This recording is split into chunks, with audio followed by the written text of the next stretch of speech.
এখানে ওটস নিয়ে আছে, আজকে ওটস রান্না করবে। আজকে ওটসটা রান্না করবো কম করে না, কিন্তু জাবারদস্ত টেস্ট হবে।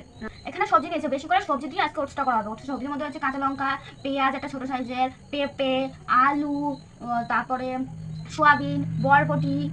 এগুলো কিন্তু সুগারের খাবার, ডায়াবেটিস রোগী বা ডায়েট করছে যারা তারাও খেতে পারে। পরিমাণ মতো তেল দেবো, সবজিটা ঢেলে দেবো, পরিমাণ মতো নুন দেবো। এখন কষাতে জলটা ঢেলে দেবো আপনার পরিমাণ মতো, ঢেকে দিলাম সবজিটা।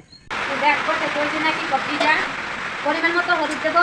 জিরে, ধনে, গোলমরিচটা আগে দিয়ে শুকনো কড়াইতে ভেজে কেটে নিয়েছে।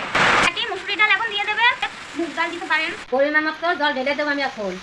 এখন ওটসটা দেবে, কোন জানানো লাগে না, ভালো মতো নাড়িয়ে চালিয়ে নেবেন। এখন কড়াই দিয়ে নামিয়ে এখন ফোড়ন দেবে। মাছ খেলে ফোড়ন দিয়ে রান্না করে ওদের স্বাদটা বেশি। কড়াইতে এখন পরিমাণ মতো তেল দিয়ে দিচ্ছে। আপনারা চাইলে এখানে তেলের বদলে ঘি বা বাটার নিয়ে নেবেন। শুকনো লঙ্কা দিয়ে ফোড়নটা ভাত খিচুড়ির মধ্যে ফোড়নটা দিয়ে দিল, কড়াই ঢেলে দিল, ভালো মতো নাড়িয়ে চালিয়ে নেবেন। আমাদের এখন রান্না হয়ে গেছে।